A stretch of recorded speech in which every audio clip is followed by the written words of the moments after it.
Welcome to Catalytic Leadership, the podcast designed to help leaders intentionally grow and thrive. Here is your host, author, and leadership and executive coach, Dr. William Attaway. Hey, it's William, and welcome to today's episode of the Catalytic Leadership Podcast. Each week, we tackle a topic related to the field of leadership. My goal is to ensure that you have actionable steps you can take from each episode to grow in your own leadership. I believe, like Craig Rochelle has said many times, that when a leader gets better, everybody benefits. Your team, your department, your customers, your clients, your spouse, your kids, everybody. Each week, we spotlight leaders from a variety of fields, locations, and organizations. My goal is for you to see that leaders can be catalytic no matter where they are or what they lead. I draw inspiration from the stories and journeys of these leaders, and I hear from many of you that you do too. Let's jump in to today's interview. It is such an honor and a joy to have Ann Carden with us today. Ann has more than 41 years of business marketing and sales experience with over 30 years as an entrepreneur. She has built 7 successful businesses, selling 5 of those, and is the current owner of 2. She has been coaching and consulting for the last 11 years and has worked with several hundred small business owners, consultants, coaches, and professional entrepreneurs in over 50 different types of businesses to further their success.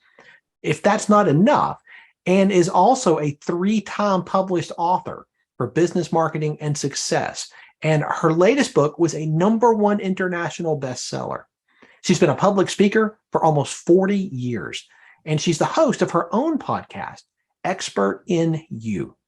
Ann was chosen as one of the top coaches in the world by Six Figure Coach magazine and was recently honored to be invited into Who's Who in America. And it is such a joy to have you with us. Thank you so much for joining us on the podcast today. The pleasure is all mine. I'm so honored to be here. Thank you, William. I love everything you're doing. So I'm thrilled to be here with you. And I would love for you to share some of your story with our listeners, particularly around your journey and development as a leader. How did you get started?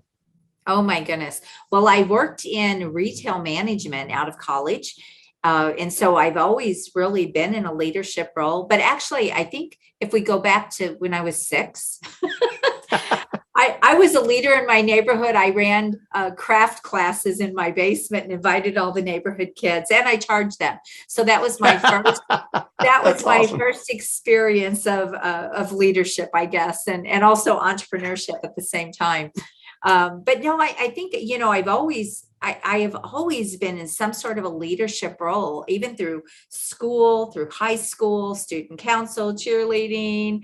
So I think it has just been ingrained in me. And so when I got into, decided that I was going to go into retail management, where I was managing lots and lots of people, same kind of thing. It felt very a natural fit for me. And then even into entrepreneurship. So, yeah. Wow.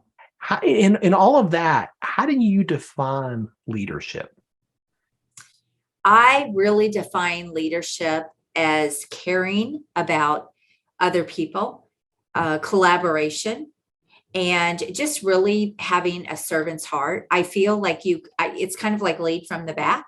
Mm-hmm. Yeah. That's sort of my philosophy around it. And, it's always about what you can bring to other people and how you can amplify other people's skill sets, strengths, all of those things. But even just collaboration and making people a part of decisions and, all of that to me is leadership.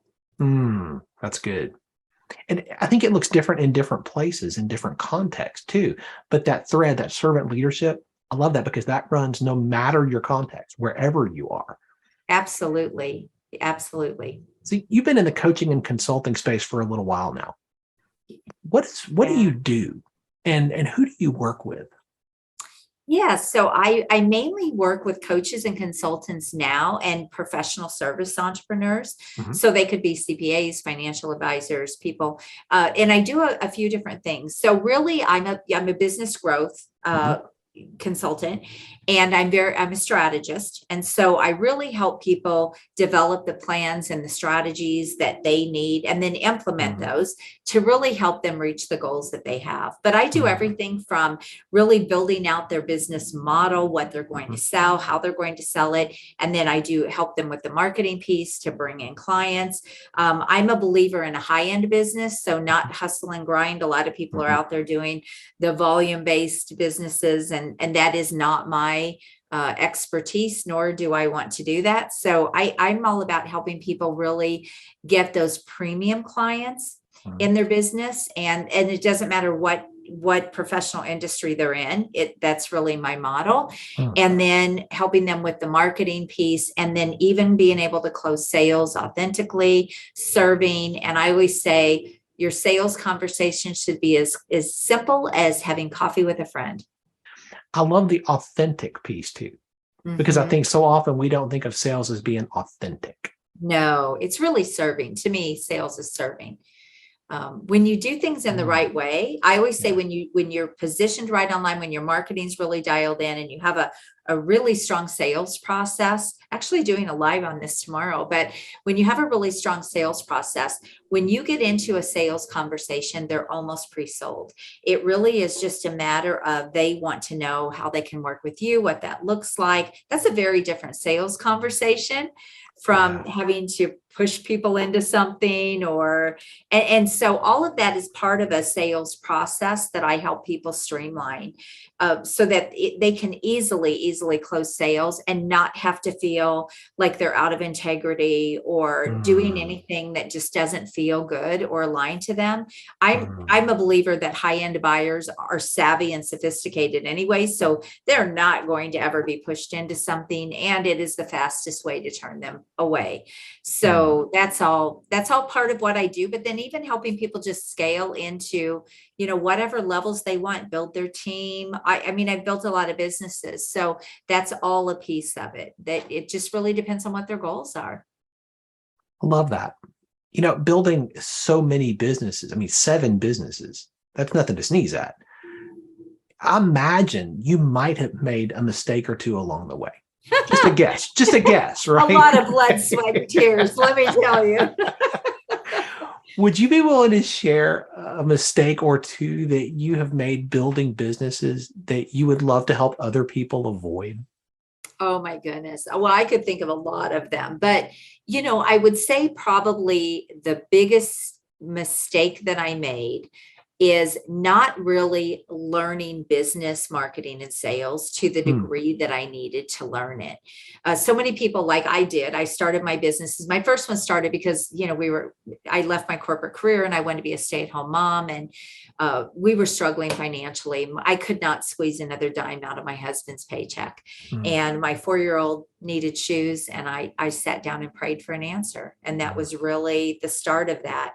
And I started a creative business, and just to bring in some extra money, but I never thought about it being a business. So that was mistake number Hmm. one. It was really just to help out my family. But Mhm. long story short, it turned into a global international business where I had lots of people working for me. I was shipping all over the world, and that was before the internet. So Wow. yeah, I was running like in my advertising in international magazines, and the old fashioned way of Yeah. building a Wow. business. Yeah. And I was all across the country in stores and all of that kind of thing. But, I didn't at that time even think that I wanted to sell. I didn't really think that way, even Mhm. though I came from a background managing people in retail. I was still an employee. So Mhm. coming into, really the business sector, I Yeah. didn't have the mindset of you're building a business here and, maybe selling it. So eventually I did create my designs, turn them into patterns. And so when I did sell that, I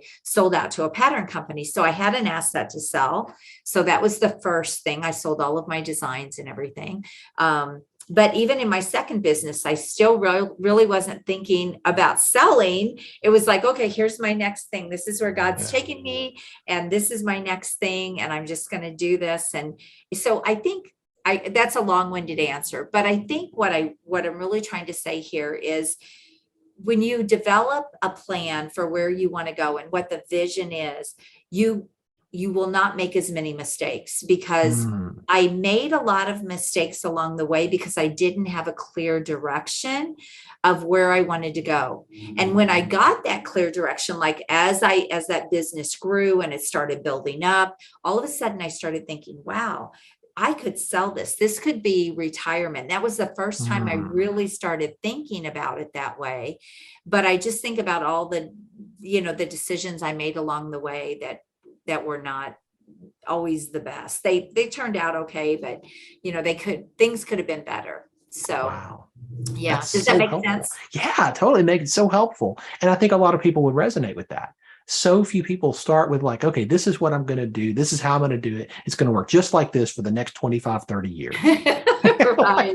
Well, I think a lot of people that are solo, it doesn't even matter if you're a plumber. They start their business thinking, oh, I'm going to be a plumber, right? They don't think about what that really looks like in the bigger picture. And so now I really try to open people's mindsets, even as a coach, even as a consultant. Look, what is your vision for your business? Do you're going to exit at some point. I've exited, 5 of them that I had no idea at the time that I would, but you're going to exit at some point. So you have to think about the end in mind and the end goal, and what is going to be left, or what are you going to do with that? So many people end up walking away or closing down their business after they've spent so many years, pouring into that and building it up, and it's their baby. But the problem with people in business is their baby has to grow up if they're going to do anything with it. And a lot of people don't think that way. I'll often, as I'm talking with leaders, tell them that, one day somebody else is going to do what you do and sit where you sit. That's right. Then what? That's right. Then what? You get to decide that. Yes. But you have to start today. I love that. And that's fantastic. All right. So let's flip that. What have been some of your most memorable times in your business that would inspire other people? So move from mistakes to the memorable times. All right. I'm going to take a challenge and an obstacle. It was a huge obstacle. And that was one of my most memorable. So, when I was running a health club, and I had a weight loss center, and they were brick and mortar businesses. And we had a low price. I was a high end club. So I've kind of done this high end thing all of my career, really. But we were a high end club. We had the doctors and the lawyers and the people that were. And so long story short, we had a low price competitor come in. It's a small town. So it's not, it's not a huge town, 15,000 people, half of them are kids. So count them out, right? And so I'm running these businesses, and I was pouring everything into them. And this is where we thought, okay, I'll be able to sell this someday. So I was investing back in and putting everything into it. And this low price competitor came in that was just a fraction of my pricing. And at that time, I didn't really understand good marketing, which I'll talk about that too, but I didn't really understand good marketing. So I was throwing a lot of money into marketing. I was wasting a lot of money into marketing. And I mean, I used to tell my employees, I could have just thrown that money in the street and let the cars run over it. Or I could have just thrown that money in the trash and lit it on fire, because that's how well my marketing was working. And so, that low price competitor came in. I didn't really know how I was going to compete with that, because again, it's a small town, kind of a small pool of people. And so my solution was, well, first of all, I did pivot, and that was when I opened my weight loss center. So I'm like, okay, I'm going to do something different. So I invested in a licensing program and kind of built another business within my business. So that was the first thing I did. Then the recession hit. So not only did we take out, we put everything on the line that we owned to expand my club. That was first. We expanded the club. I kind of got backwards there. Then the competitor came in. Then I had to invest again. And then the recession hit. So through a lot of prayer, I don't even know it had to just be a God download is all I can say. But it was like just expand, go open 2 more businesses. Most people would be like, what? And so I started looking at another market, and it was about an hour away. And I took out a loan and I expanded into 2 more businesses. Now, the great thing about that was, so here was my thinking. This was my mindset.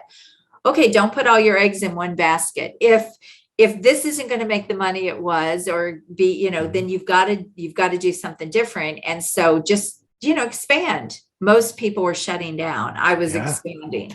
But that was such a great lesson because I got great advertising discounts to launch that business. I'm just such a believer that God has just paved my path with everything I've done. I could tell you so many stories that you just would blow your mind with my businesses. And obviously I have a lot of personal ones too with God, but I could tell you so many stories that would blow your mind in the way God just showed up and paved that path. I will tell you one actually, but anyways, let me finish this. So I expanded those businesses, and I got, great rental. I had to sign another, like a 3-year lease on my place. But I got great rental agreements. So I got a lot of discounts. Everyone else was shutting down, and I was, doing this, but it turned out to be great because that's number one, where I hired my first coach. So I was still no better at marketing.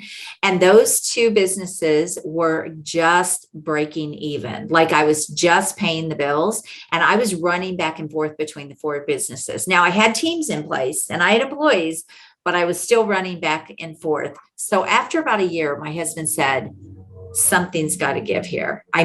You're just running yourself ragged. You're exhausted.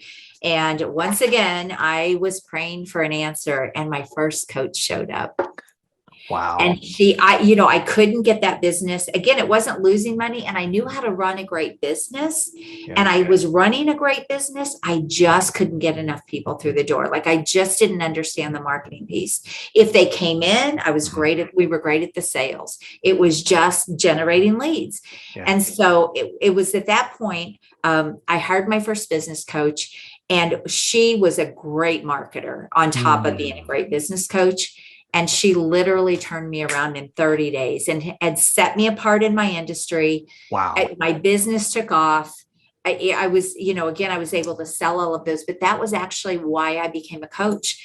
I saw that as, oh my gosh, number one, I got very hungry for business and marketing and sales. And I thought, I am going to become great at this stuff. So I think I got a 4-year degree in marketing and probably a year, because every time I traveled, 3 hours a day, I was learning, and I invested in a lot of things. And so I just believe all those things work out, for the good, but it didn't start out that way. It was stressful.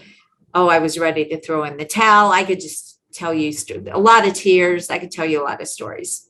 That illustrates so many things in that story. And I think one of those is the power of the right person at the right time. This coach when the student is ready, the teacher will appear. Right? That's it. That's right. it. Yes. And I see the power of somebody who comes in from the outside, who helps you see what you can't see. Yes. I love that. Well, and she also taught me what I didn't know. Yes. There were also things like in business, there are things people don't know. Yeah. It's not just about what they can't see, but it's also about what they don't know.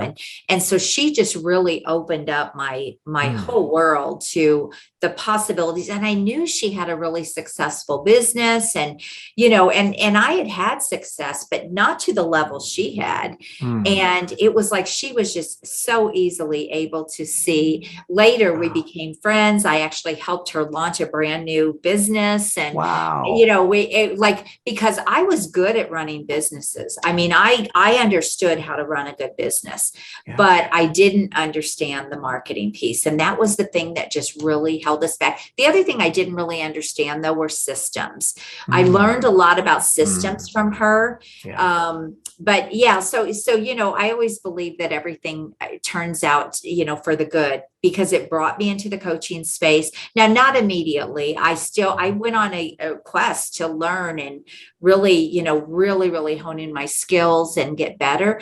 But I knew just from talking to other business owners that I was meeting out there, networking my businesses and things like that. As I would start talking to them, I found I was coaching them. I was like, that was when my eyes were kind of open, like, here's maybe your next opportunity, and your next way to get to help. I mean, if you think about it, I've always, in all my businesses, I was serving people. Yeah. I was helping in health clubs and weight loss, thousands of people that I helped, have better health and lose weight and change their life and get off medication and all of those things. So coaching was really natural for me. And I think that was why it felt so easy to really step into that when I finally made that decision. So I was actually coaching before I sold those last two businesses. I'd sold the other two and then started coaching, and my coaching took off. And I was like, this is what I want to do. Oh my gosh, this is my calling. I just knew it. And so I thought, I don't want to be tied down to these businesses. I want to just do this. I was so on fire for it that I thought, okay, it's time to let these go. And so I sold those. So, yeah. Wow. That is amazing. When you find that sweet spot, when you find that calling, everything else just fades away, doesn't it? It did. But you know what? I had a calling in everything I did. I mean, everything. All those businesses were a calling. When I first started my first fitness business, well, it wasn't originally a health club. I was teaching fitness classes out of a community hall. That was how that business started. And I handed out flyers at a back to school barbecue with my kids' school and asked the moms, and hey, you want to come, do aerobics with me? That's what we called it back then. That's awesome. I'm aging myself here. That's awesome. It just kept growing, and I just kept, it just kept growing. But I was going to tell you a story. So talking about how God works, I was exhausted. I was teaching a lot of the classes myself, and my business was growing and it was expanding. And I had moved. Let's see, I was in my fourth location. Every time we kept moving and it kept growing. And so I was bootstrapping. So I was, taking these steps, but I was in a location and we had really outgrown that. And I was just to the point of, I was just exhausted and burned out. I was working out so many hours a day with clients and all of that. And I remember just praying. We actually did some prayer time in that club. A lot of the women, we would get together, and I remember praying, and I said, and the YMCA came in. So that was another competitor. So there were three of us now. That was before the other one I was talking about. This was way before, but another competitor came in. Then the YMCA opened, and I'm like, I can't do this anymore. it was the marketing thing was still a problem. And so I thought, I just remember saying, God, either expand this or get me out. I remember saying that, either expand this or get me out, because the Y had been there for a while, but it was clearly a competitor. It had a huge location. I couldn't compete with my little bitty, place. And a week later, the YMCA closed down. Oh my goodness. And on top of it, this is the weird thing. Oh my gosh, we could talk all day. I shouldn't do that. This is your show. It's great. No, keep going. But a week later, the other competitor that was in town, two people came in and toured my place. And I thought, that's really odd. I knew about them, and I had heard that they were maybe looking to buy the other club, which was much nicer than mine. I just want to say that at that time, I was piecemealing things together. I didn't, have a ton of stuff. So they came in and they toured, and they were kind of like, oh, okay, yeah, we don't have anything to worry about. So they bought the other business. But years later, they asked me to buy them out because they were struggling. As my club kept expanding, they actually asked me if I would buy them out because, they wanted to get out, and my club was doing really well. It was the number one club. But that was such a God thing. I can't even tell you. I just worked hard, but that was a God thing. So crazy stuff. I forgot about all this. Wow. Well, I That's way love more it. than you ask for. I love it because it's such an integral part of your story. And I think so often we look online and we see the highlight reels, right? We see the Oh front yeah, you stage can't of put it people's all out lives and their businesses and what they build and all these things. And there's so much behind that. And I think about, there. what scripture says, don't despise the day of small beginnings. Yes. And so to hear some of those memorable moments and even some of the mistakes, and this is part of your story. And I believe God never wastes an experience, ever. No, ever. I totally agree with you. I totally agree with you. So yeah, that's my story and I'm sticking to it. Well, it's a great one. One of the things that strikes me is in talking with you, your faith is such an integral part of who you are and how you lead. It's not Yeah. something that's just like over here on a shelf and oh yeah, that, and you like give that 10 minutes and then now I got to focus on leading. It's just interwoven because it's part of who you are. How do you do that as you lead these companies that have nothing ostensibly to do with faith, right?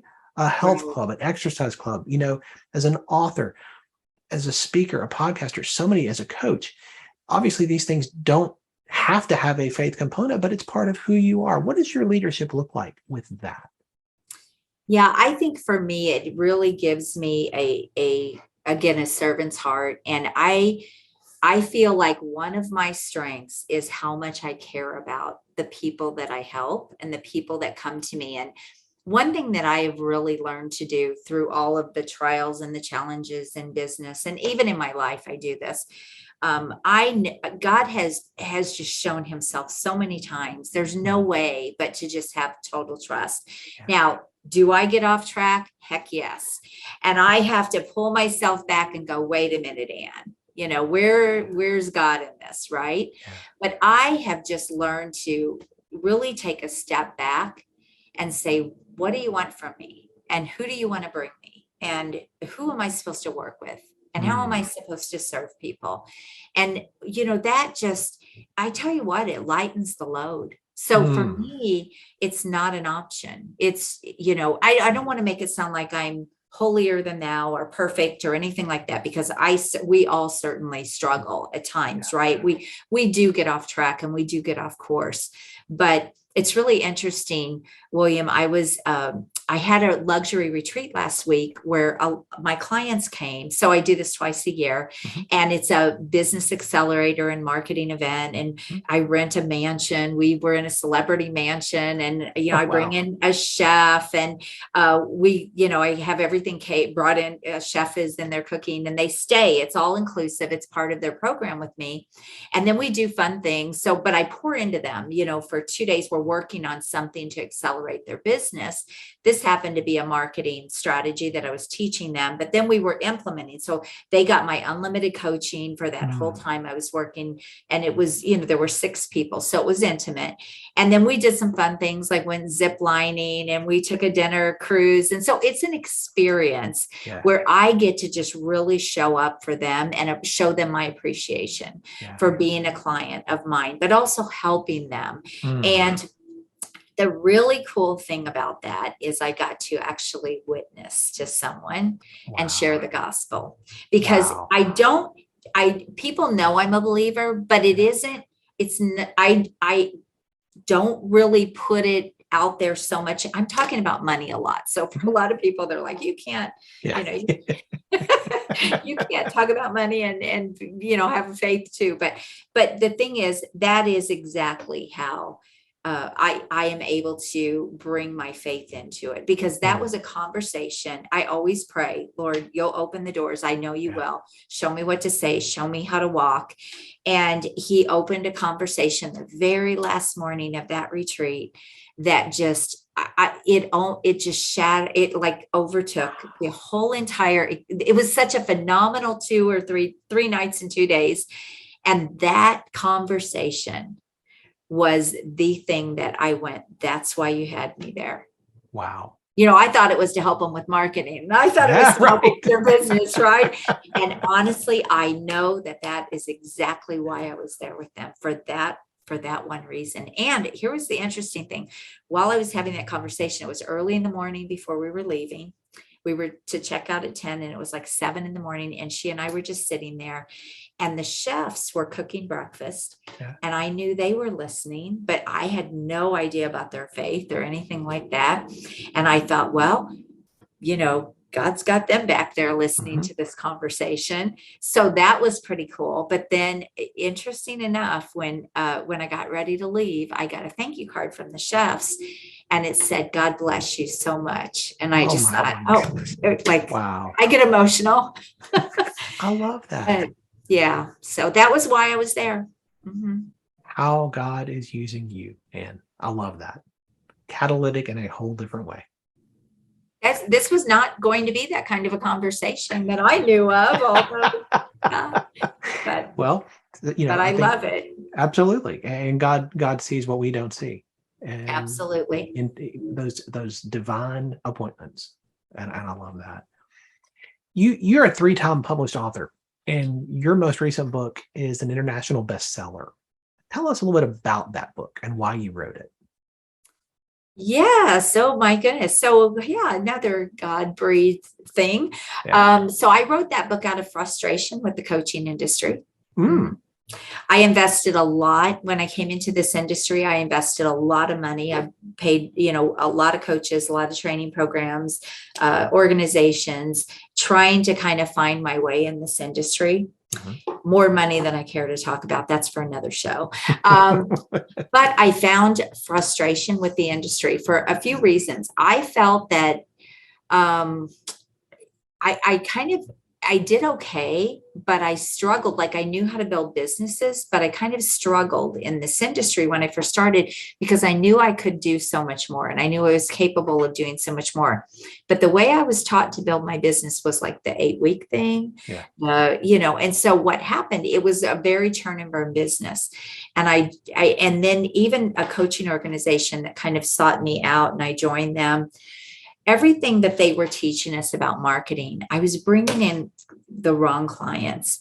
I was bringing in clients where I cared more about their success than they did. That's not good. Yeah, that doesn't work. Yeah. And so it felt like everything was a struggle. It's like, how can these people why am I like beating my head against a wall here, right? Like you can lead a horse to water, right? Yep. Those were the people I was bringing in. And I didn't realize at the time it was my marketing that was the problem, that I was attracting, I was bringing in the wrong people. But I was also taught the turn and burn thing, 8 weeks, work with them 8 weeks. And so it was just a consistent grind. And I felt like, oh man, you really created a great job for yourself this time, Ann. I mean, now it's only you and you have to, and so with all the frustration in the industry, I took a step back and I almost quit. And that's saying a lot after building a lot of other businesses. But I thought, this isn't what I signed up for. The other thing is I knew I had so much more to give than what I could do with people in 8 weeks. Okay. So there was just that. And it was all because of the way I was taught and what I was seeing out there in the industry. So I took a step back and I said, in fact, I even hired a coach that said, you'll never get coaches to pay you for 12 months ever. Like, that's just not going to happen. A coach I paid good money for, told me that. And I had started working with small business owners. I was working with a lot of them and I was working with them 12 months. But when I started working with coaches and consultants, I should back up. That's where the frustration came from too. And so I took a step back and I said, okay, what's wrong here? Let me take the best pieces of what I've learned everywhere and what I already know. And the fact that I want to give them an A to Z solution. I don't want to just be an A solution. I don't want to be a Band-Aid to coaches and consultants. I want to help them grow businesses because that's what I know how to do. And so it's really odd though, you're trying to do it for yourself, right? So I that was where my expert in you method came about, which is what my whole brand now is built around, my show, my book. But I wrote my book. In fact, I kind of wish I could go back and redo it now, but I'm actually getting ready to write another one. A sequel to the first expert in you book. But the very first couple of pages, you could see my frustration. I literally tell my story about all the investing and really the bad advice, the poor advice in the industry and all of those kinds of things. And so I thought, you know what, I'm going to really map this out and kind of create a blueprint for people, for coaches and consultants that want to start a business. The other thing I saw is people going down the wrong paths they would go get a certification, or they would go buy into some kind of a program that was not in their wheelhouse, their expertise. And so one of the things that I learned is you need to build your business in your sweet spot, in your expertise, in what you're already good at, because then you don't have to worry about how to coach people. You already know how to do that. Like, I knew how to coach people. I just didn't know how to build the business side of it. It was different online. And so that was really where the book came from. And so another thing, that came out of a frustration, but it was also my whole method, that I now have and that I now teach people. And by the way, I work with all my coaches, not all of them, but most of them for 12 months. So that was just not true. I love that. Or bad advice. That's right. You talk often about 5 steps to building that high-end consulting, coaching, or professional service business. What are your 5 steps? Yeah. So if I'm working with a startup, which so when I say startup, typically it's someone coming from corporate that has all of this career collateral, I call it, and they want to consult or they want to coach around it. So those are the startups that I really work with. So if I'm working with a startup, the framework is the same. And when I say 5 steps, really mindset's the first one. They've got to get their mindset in the right place to realize, look, this is not a hobby. This is a business. And I don't want to work with people that just want to, have a little bit of income. I really work with people that are looking for bigger things and to make a bigger impact. And so they first have to structure their business model. So it's all around their offers. Then they've got to have marketing. They've got to get their message right, who their target is. So these are the foundations for a coaching and consulting business, which is really what my book is around. But I believe that you sell premium services first, and everything else becomes the back end of your business. A lot of people teach you sell low and you try to ascend people. Have you learned that? Oh, sure. Absolutely. Oh, yeah. No, I do not teach that model at all. Wow. Because most of the coaches that come to me and the consultants, they've done that. They've burned up money. They've practically gone broke. They've gone that model. And I've never seen a $7 client become a $70,000 client. I just want to say that. So, so that is to me a broken model that maybe it worked back in the day, but now it's exhausting. It's too exhausting of a model. So I teach high first. So I teach a top-down approach. And then, so you've got your offers, what are you selling, your marketing, your sales process, and then obviously scaling. And that's building your team, automation, all of that. But when I work with people who are already established, I have a second, what I call pyramid.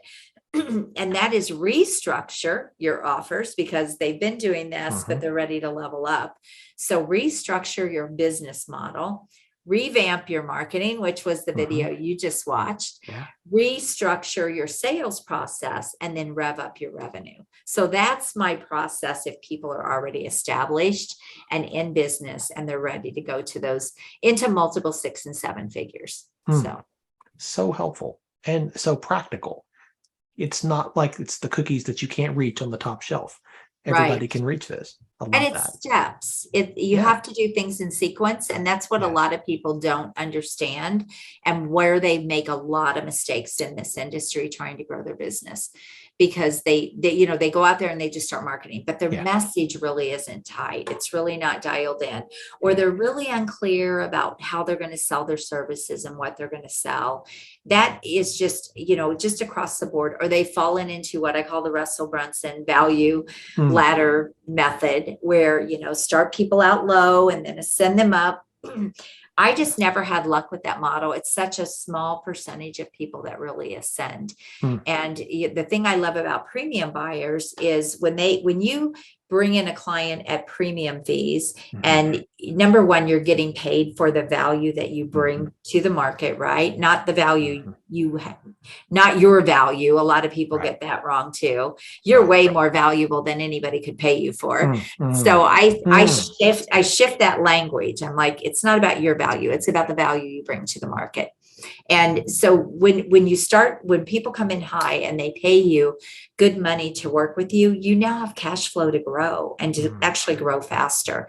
And then you have cash flow to do all of the other levels and all of the other layers in your business. But most people start with a bottom approach and then they try to go to the top. I start at the top and then everything else becomes a downsell. So if someone comes to me and they can't afford all of my services, go buy my book. I have a book, That's so good. there's something for everyone. Every leader I know is a learner, and they're just constantly learning. And books are a great way to do that.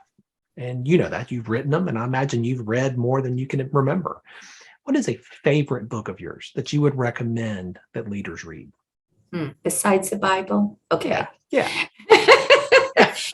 There is, well, and I kind of had shared this with you. I'm not a leadership coach or, a leadership developer. So a lot of the books that I read are business. But there is one book that really stands out to me when I think about what I really feel encompasses entrepreneurship. And it's Dan Sullivan's Gap in the Gain. The Gap in the Gain. Have you read that one? I have not. I mean, I've read so many good ones, but the thing I loved about that, because to me, it really aligns with what God wants for us.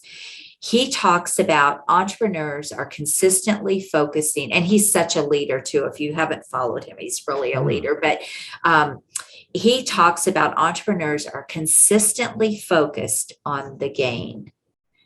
I mean, on the gap, I'm sorry, but they're not focused on the gain that they've made along the way. And so it's really about almost being in an attitude of gratitude or being grateful or appreciating the process. And I look back and I think, I didn't really appreciate that process. But if you can learn to really trust the process and appreciate the process, you'll be so much happier. If you're only focused on what you don't have. Yeah. And I have goals. I'm not saying don't have goals or a vision. I absolutely need that. But if that's all you're focused on and you're not looking at how far you've come and what you've learned along the way and how valuable that has made you, you're missing out. I'll give you an example. When I decided to come online, I had no idea that I would be teaching people online marketing and teaching people how to build their business online. I was just doing it for myself. And a lot of it was frustrating. And oh my gosh, the technology and just all the moving parts that go into it. I was like, I just don't love this. I didn't sign up for this, right? Yeah. But I still was determined that I was going to learn it because I saw it as this is our future. This is the path, right? Yeah. And then when the pandemic hit, and I watched so many business coaches who were running around in people's businesses, they didn't have an online presence. They didn't have an online business. They didn't know how to do an online business. I all of a sudden realized why I learned all of that, right? Yep. And so that's what I'm talking about. You never know where things are going to go. And so if you may think that you're going here, but often there's another plan or another direction for you. I never wanted to work with coaches and consultants. That niche found me when the coaching organization kept promoting me and, Ann's having great success. I wasn't having great success with their stuff. I figured out my own stuff. But I'm like, all these coaches are coming to me. Maybe this is where I'm supposed to be. And that was kind of how that, so I still have small business owners I work with, but I don't really market to them anymore. But that's really how this niche found me. And, but had I not learned all of that stuff along the way, I wouldn't have been able to help them. Absolutely. So that's when I talk about, really focus on the gain. And I tell my coaches this all the time. Look at where you were 6 months ago. Look at how far you've come. I know you're not where you're going to be. You probably will never be where you want to be. But if that's all you keep your eyes on, you're missing out big on all the other, all the other wonderful things along the way, the people you meet, the things that you learn. So, yeah. And as we wrap up, if you could share one piece of advice with the folks listening today, what would that be? Besides, get a coach. Yeah. They hear that a lot from me. If I had to share one piece of advice, I would say that enjoy the journey and really be grateful for everything in the journey. God says, count it all as joy, right? But there's such truth in that, because if you don't do that in entrepreneurship or even in leadership, how can you really show up and serve people with the right heart? That's the way I feel about it. If you're not enjoying what you're doing, if you're not passionate about what you do, and you don't learn to be grateful in all of the things, like nobody likes challenges, right? They're not fun. But we also know the most growth, the most wonderful things come out of those challenges. I mean, I've just seen this all through my life. And I feel like you can serve more, and you can not only have more empathy for people and a bigger heart when you serve, but you can only do that if you feel fulfilled, if you feel grateful, if you enjoy what you are doing. That's how you can show up and serve other people. So I would have to say it really starts there. So good. I know people who are listening are going to want to stay connected with you and continue learning from you. And what is the best way for them to do that? Absolutely. Well, certainly you can find me on LinkedIn. You can find me on Facebook. I have a YouTube channel. You just Google me. You can just Google me. You can find me everywhere. But if you are interested in booking a call with me and you want to have a conversation about your business and maybe how I can help you scale your business, then you can book a call at acarden.com. And, I'm happy to just get on there and look at what you've got going and see if there's some opportunity there to help you. So fantastic. Well, I will put that in the show notes so people can follow that link and get in touch with you. And it has been such an honor and a privilege today. Thank you for being so generous with your insight, with your wisdom, and with sharing so much of your story with our listeners. You are welcome. Thank you so much for having me. Thanks for joining me for this episode today. As we wrap up, I have a couple of requests for you. I'd love for you to do two things. First, subscribe to this podcast so you don't miss an episode. And if you find value here, I'd love it if you would rate it and review it. That really does make a difference in helping other people to find this podcast. Second, if you don't have a copy of my newest book, Catalytic Leadership, I'd love to put a copy in your hands. If you go to catalyticleadershipbook.com, you can get a copy for free. Just pay the shipping so I can get it to you, and we'll get one right out. My goal is to put this into the hands of as many leaders as possible. This book captures principles that I've learned in 20 plus years of coaching leaders in the entrepreneurial space, in business, government, nonprofits, education, and the local church. You can always connect with me on LinkedIn to keep up with what I'm learning and thinking about. And if you're ready to take a next step with a coach who can help you to intentionally grow and thrive as a leader, I'd be honored to help you. Just go to catalyticleadership.net to book a call with me. And stay tuned for our next episode next week. Until then, as always, leaders, choose to be catalytic. Thanks for listening to Catalytic Leadership with Dr. William Attaway. Be sure to subscribe wherever you listen to podcasts so you don't miss the next episode. Want more? Go to catalyticleadership.net.